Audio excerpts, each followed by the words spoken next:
this Breitbart piece. The pro-family policies pursued by Hungarian Prime Minister Viktor Orban's government as an alternative to mass immigration are reaping dividends, with births up 9.4% year on year. Much ridiculed policies were also accompanied by a near 100% increase in marriages and the number of children per woman, rising to an average of 1.6. If you look at the data, actually Hungary underwent a smaller fertility bump than its neighboring country. Oh no. So here I am showing a article from the end of 2023, Daily News Hungary. Number of children born in Hungary at a historic low in 2023. Huh. Okay, that shouldn't be happening. All right, let's look at another thing by this outlet. Brutal population decline. Hungarians are dropping like flies. Oh, that was published in 2023. What? That's not the narrative I was reading. So the Hungarian, where they measured these informations, is called the Center of Statistics Office, or the KSH. So I just sent you the KSH graph of the number of births in Hungary. This bump we're seeing on the national aggregate graphs does not appear in the own country's reporting. Would you like to know more?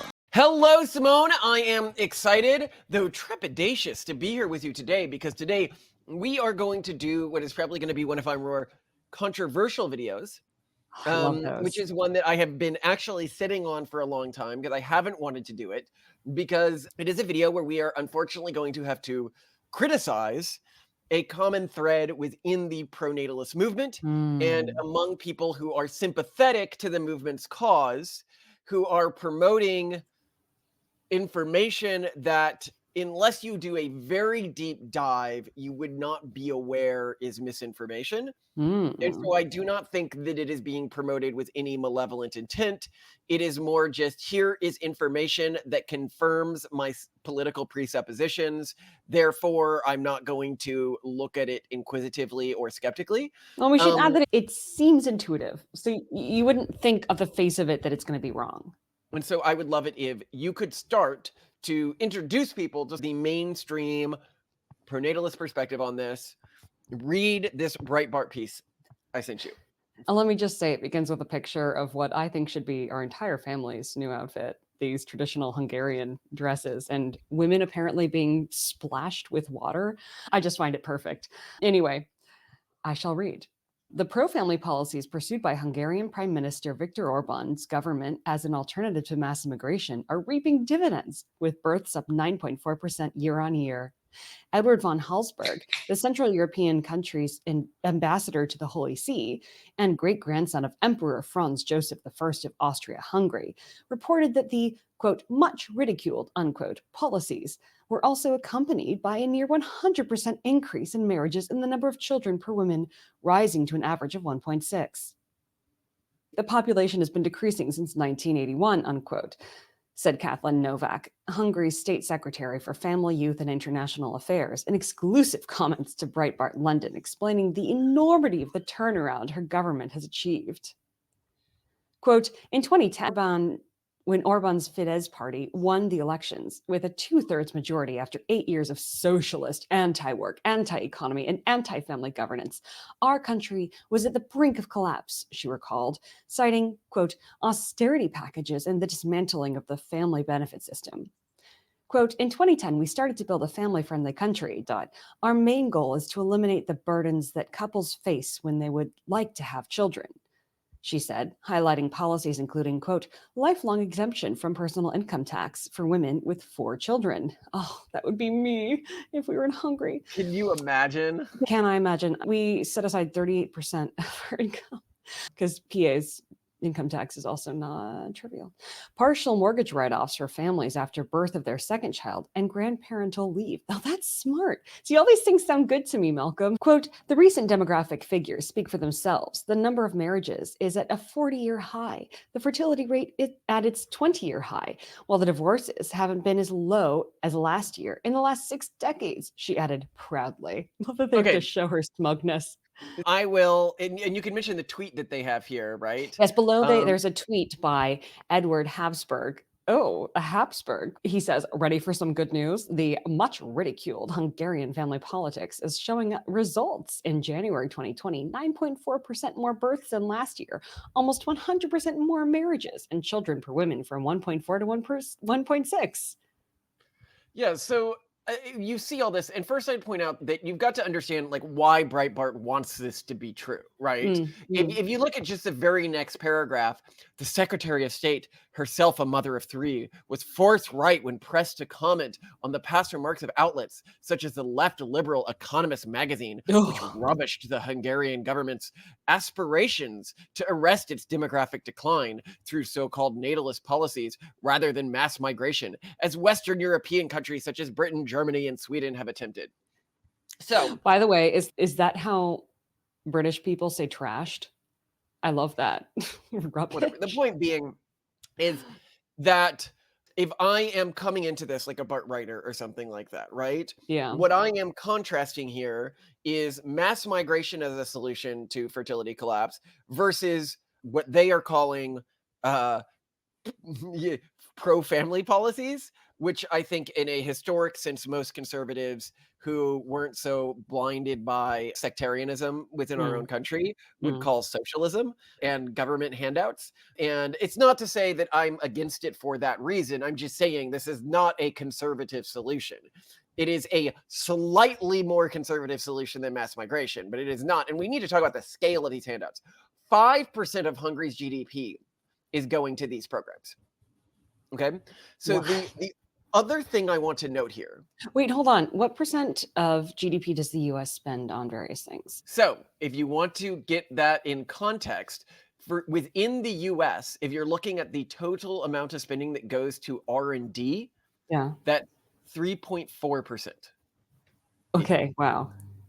Yeah. So I wouldn't say it's an unwarranted amount, right? And also I'm glad that we're spending on R&D. And I'd also point out that the Breitbart article that wrote on this did not explicitly lie or even really mislead with data.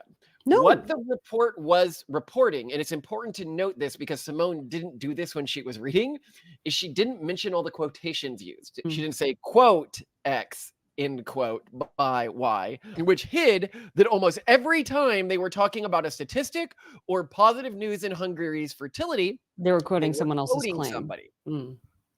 Now, the problem is that the individuals they were quoting were Hungarian bureaucrats and politicians that had put their careers on the line to get this bill passed. Mm. Of So it's like in course, China when they implemented a new family bonus policy in 2 months. Suddenly all these yeah. politicians were like, and now There's this fertility is famous way case up. in China recently where they gave all of this money out to get fertility up, and then some government bureaucrat who was just sleeping on it within 2 months released a thing saying huge number of birth increase since the implementation of the new policy, and everyone in China was joking on like their Weibo and stuff like that like they gave out such a big handout that it shortened the lengths of pregnancy. And so Yeah, I now we look have at the same like pregnancy gestation length as like a dog. They've miraculously improved it. Yeah. So I look at these reports and I'm like, I'm sorry, I don't trust the very government bureaucrats who are pushing this policy's perspective on how well this policy worked. I think what I need to do is I need to look at what the demographers are saying. Hmm. Okay.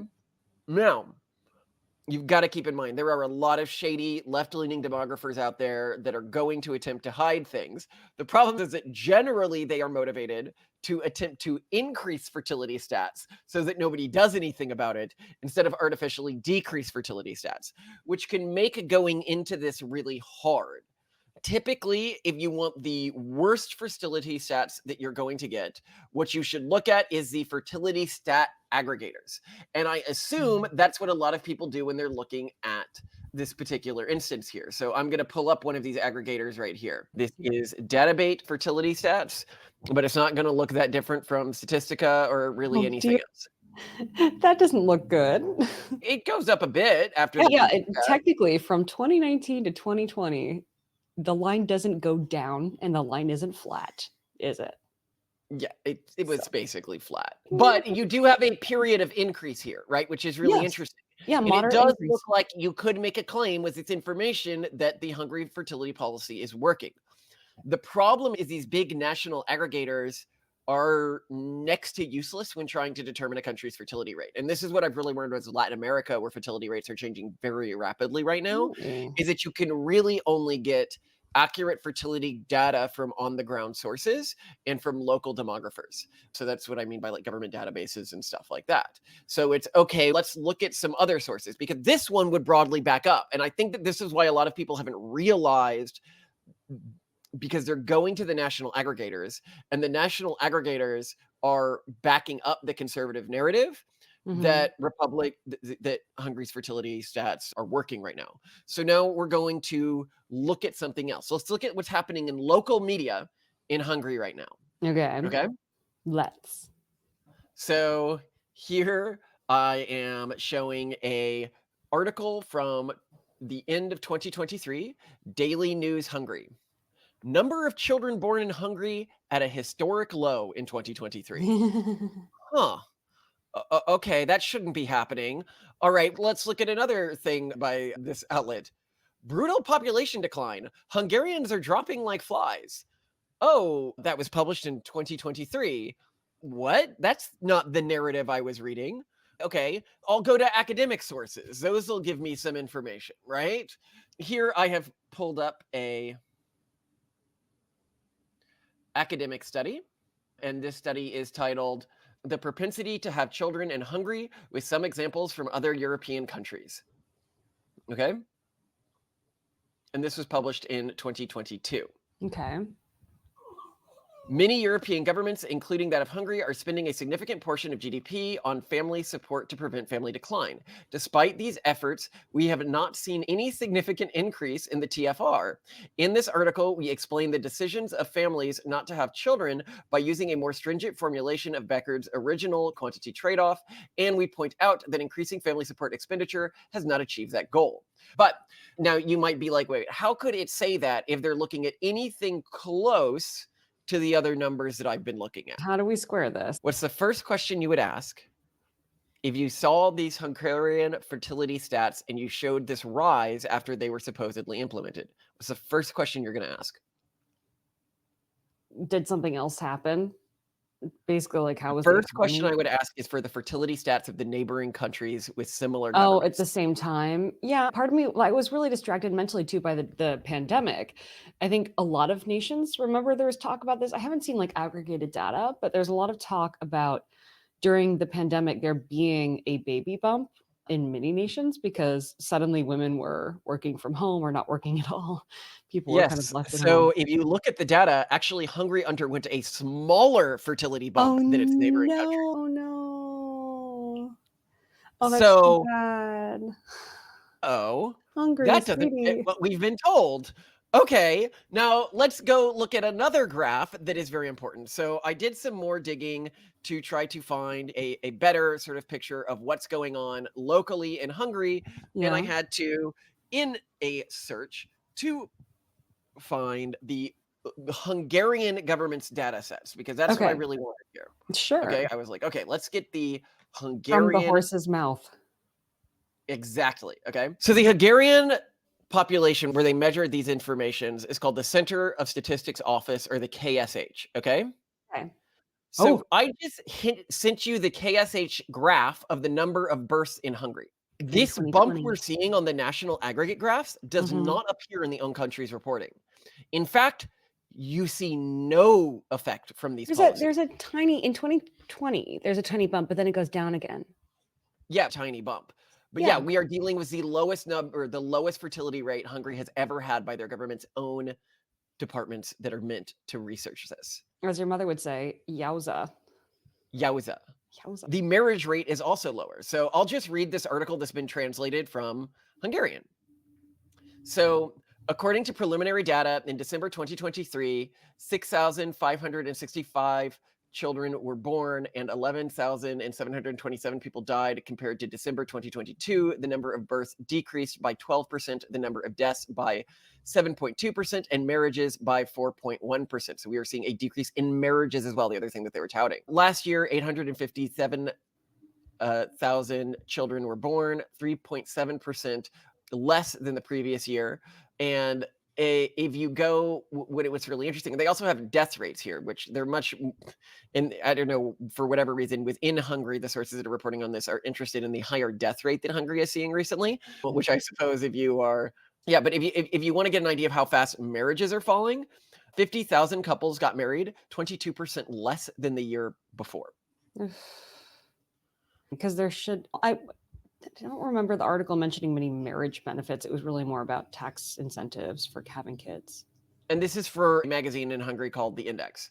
So I'm left in a bind here, right? Like I have to look at the various sources and try to, and this is a difficult thing in the world that we live in today. Like there aren't easy sources you can turn to and say, this is what's true, this is what's not true. So we'll lay out the data that we have available to us.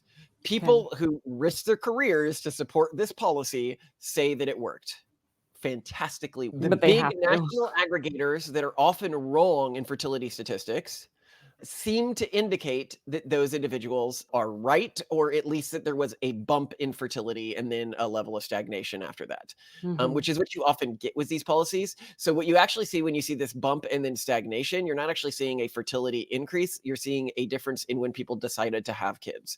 So people who would have been having kids later or something like that, then decide to have it earlier to get this cash while it's available. So it's similar to what, like in China, for example, when it's like a zodiac year that is particularly auspicious.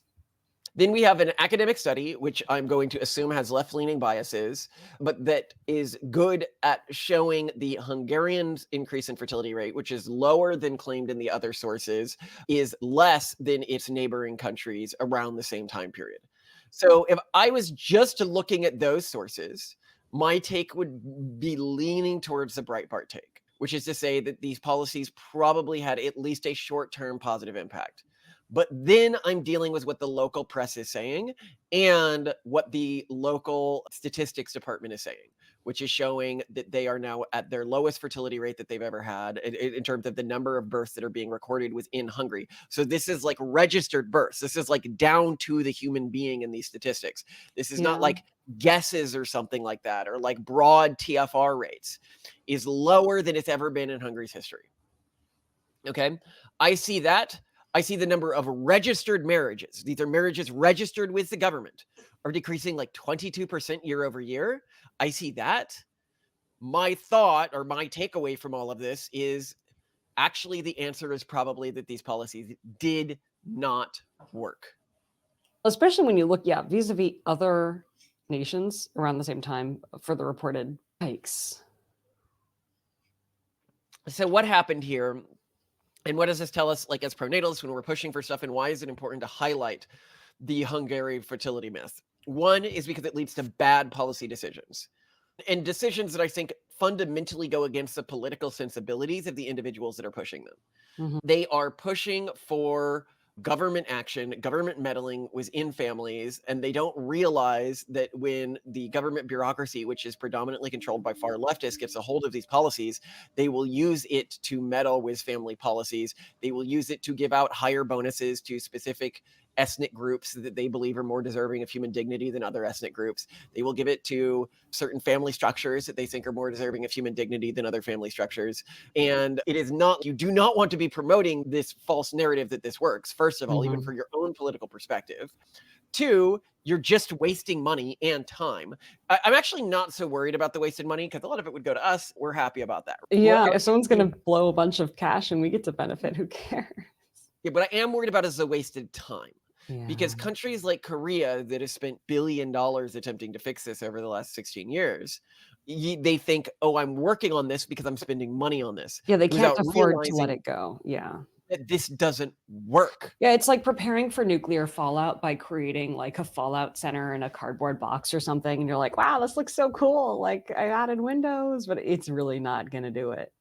Yes, it's a nuclear bunker that's not actually going to save you. Work. What should you do if a volcano erupts near you or your family? Suddenly, daughter hears a noise. It's a volcano. Junior seems worried, but have no fear, Junior. Jane learned in school what to do when you hear a volcano erupt. That's right, Jane. Duck and cover. So what will you do when you hear a volcano erupting? That's right. duck, and cover. Looks like you got the idea. Duck. That has got to be the most ridiculous load of pig crap I have ever seen. That's enough out of you! Look, the volcano! Quick, duck and cover! And then this leads me to another problem we have, like that's actually super related to the subject. One of my favorite graphs in the industry is very interesting. It was in the industry of pronatalism, and I'll put it on screen again, which shows studies that show government incentive programs and the impact they have on fertility rates. So that graph that I have mentioned so many times, that shows a correlation between studies that demonstrate effectiveness of government spending and the margin of error of those studies. What I haven't mentioned before when I've been putting this is the person who put this graph together did not seem to realize that's what the graph was showing.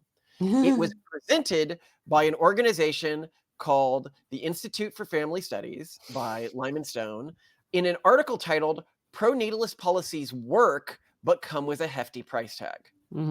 And this is where we have a problem within the pro-natalist movement, not just around the Hungary thing, which is the tendency to, like Breitbart and like Lyman Stone does in this article, he presents real data, but then he pretends that the data is supporting something. It's literally supporting the exact opposite of. It's almost like I'll throw a bunch of data on screen and say that it's saying X, when it's not really saying X, it's saying Y. But the trick works most of the time, because most people, if they're like, oh, someone presented data, they don't actually look at what's being said. Yeah, and this gets me because we've become the default leaders of the pro-natalist movement. And the one thing I never want our movement to become is the environmentalist movement. A movement that is willing to twist data to their ends and that's willing to push aesthetic solutions that fit their government ideals. Oh, let's shut down nuclear power plants, even though that makes things worse. Let's stop using plastic straws because that's an excuse for governments to like meddle in people's daily lives, even though it doesn't really have that much of a meaningful impact. Let's promote masks, even though that's the huge waste dump in the middle of the ocean now. And I don't want to become that as a movement. And I think that I want to have a movement that is always supportive of everybody who's trying to work alongside us to promote the things that we're promoting. We want to be very careful that we do also call out when people are lying with statistics is the wrong answer, because I don't think that any of these individuals like realize that they are lying. I think that they do a very natural thing that you and I do as well. Every human does, that when statistics push something that they want to be true, they uncritically accept those statistics. But when statistics seem to be pushing something that they don't want to be true, they then do a deeper dive. They look for the sources. They are like, okay, let's cross-check this with a bunch of other studies. And this becomes a problem when our goal with the fertility collapse situation is not just to get our team to win, it's to actually solve the problem, to actually lower the pain that this problem is going to cause, and to actually get some sliver of our civilization through this crucible our species is entering right now. And I think that if we don't call out where this is happening, that's never going to happen. Yeah. It's the battle between approaching demographic collapse as though it's a Rorschach test of your values and what you want to have happen, versus approaching it from an evidence-based perspective.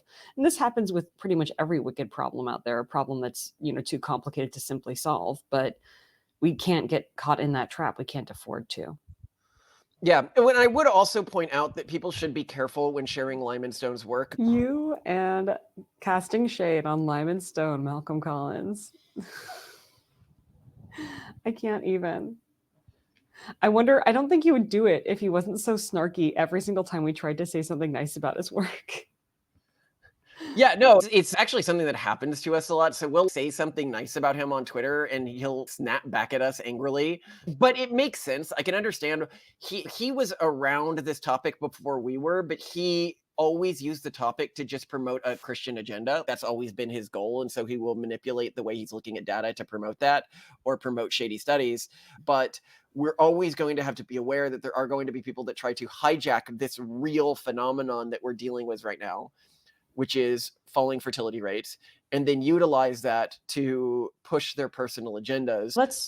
Whether their personal agenda is a racist agenda or a embryos are when life starts agenda, which if you correlate that with fertility rates, that appears to lower fertility rates the stricter your abortion laws are within like Europe and stuff like that. We've done other videos where we talk about this. They'll attempt to use this to push an anti-immigration agenda. And it's not to say that I think the US should be more anti-immigration than it is now, but fertility has nothing to do with that. And I think that's the whole reason why you wanted to be in the movement, is that you saw that the only people in the movement were not actually pro-natalist. They were pro-Christian, pro some ethnic group, pro some immigration policy, and you actually wanted there to be a nonprofit effort in this space that was literally just about brokering a soft landing on demographic collapse. So Well, thanks we're for about doing that. more than that, because we have where we differ from just brokering a soft landing is we definitely point out that the problem from an economic perspective and from a socio-political perspective isn't a lack of people, it's a lack of taxpayers. Mm. And promoting the creation of additional people who will be a burden to the state system is not solving the problem. And by this, what we mean is cash handouts are disproportionately of high utility to people with lower incomes. And so when you do just pure cash handouts, which isn't what Hungary was doing in this scenario, you will lead to, and you can see this, I'm not making a genetic argument here or anything like this, it's just very clear in the data. People born to families that are on welfare are much more likely to be on welfare than people who are not. And if you increase that population, you have literally made the problem worse. It's not just a base human It's problem. not a human problem. It's a human taxpayer, human pension contributor problem. Yes, and a people working at these large tech companies and stuff like that. And it requires understanding that even if we accept the left's perception of true blank slatism humanity, all humans are born equally potentialed as other humans, then why aren't they able to fix this problem? Why is it this? Clearly, we haven't come up with a solution to get these people into these high positions with reliability in our economic system. And you can't bet our entire civilization on you figuring that out within a generation, which the current data shows you are further from fixing than you were historically. Like the graphs that show that if you look at how Democratic versus Republican a region is, and then you look at the IQ gap between Hispanic and Black and white populations, they are smaller in Republican controlled regions and larger in Democrat controlled districts, showing that these affirmative action policies are actually further creating institutional poverty cycles within these circles. It's not to say that we can't create a policy that does allow these communities to uplift themselves, but whatever the policy is, it is likely the exact opposite of whatever progressives are doing right now. And since they are not moving in an exact opposite direction of their history with this affirmative action and stuff like that, what that shows me is we can't bet on that being the solution when we're dealing with such an existential issue to our species right now, i.e. the collapse of our economic and state system. And people hear that and they go, oh, rich people are going to lose their money. Wah. And it's no, old people are going to starve to death. Wah. Oh, these people who thought that old people are going to die in a horrible pain, in poverty. The blight porn you can look up of Detroit is going to span across most of the developed world, and people are going to be dying and suffering at rates that right now you would see on the streets of countries like South Africa, which is a first world country. And again, this affects not the high income people that are being like demonized for. No, this is middle class and lower class communities that are going to suffer. The high income people aren't going to be really affected. They're fine. They're mostly going to move to like charter cities and stuff like that. And they're going to use AI to solve all their problems, and they're always going to be able to find and pay people to do what they need. It is not them. So anyway, thanks for going over this, Malcolm. I really appreciate it. Yeah, and it's just important that we call this stuff out when we see it, because it is, and I haven't wanted to do this. I've been sitting on this for a while. I've been like, look, I don't want to point out that a lot of the movement is just wrong about the Hungary fertility stats. They do not appear to have worked, but they don't. I'm glad you did it. It's useful to know because it's not only is this data true, but again, it could be used for malevolent means, because I talked about the groups that want to use this crisis for their own ends. As much as right now, like the globalists want to, and when I say the globalists, I don't mean this in like a vague sense, organizations like the United Nations, which is intrinsically a globalist organization, want to lower the world's fertility rates. They could just as well turn on a dime and say fertility collapse is the problem, therefore we need to control family creation, family planning, the type of marriages that are allowed, the type of marriages that we are going to promote with cash. They could use this to extend control over family and child rearing that we have never seen historically. And I would say buckle up if you are giving them data that gives them ammunition for doing things like that. Totally. No, thanks, Malcolm. I love you. Love you. I didn't really go long. I was making up for all the gaps. Told you. I keep recommending it on our podcast. I'm like, people need to check out this show. It's very well done. Because he doesn't just talk about what's He going uses on it with to talk about Korean history, which I actually find very boring because I know all that history very well. So for me, it's like going over like basic American history. But for our average viewer, it'd be really useful. I mean, it allows you to really appreciate in the most profound fashion what's going on. Imagine watching a ballet and not understanding what goes in creating the form and the movements. It would be the most boring thing in the entire world. But if you have someone walk you through, here's the history, here's the meaning, here's like where this emerged from, like French court dance, here's why the way that they're angling their hips and toes is both difficult and requires years of conditioning. And like, then you're like, oh, okay, this is not just like men and women being pissy anymore. It's about like Neo-Confucianism. But yeah. So Malcolm, what's going on with Hungary? That part's going to go at the end of the video, by the way. I never do the non sequiturs at the beginning. Oh, we hit record after I mentioned it, so there's no point in putting it in at all. Oh, you were talking about the Gotcha Gang war thing. Yeah. But I'm going to send you some private chats. Okay. I think the best way to do this one is to start. Like, want me to where I'm going to do a framing, and then I'm going to have you read this particular piece that I just dropped in here. Yeah. That works.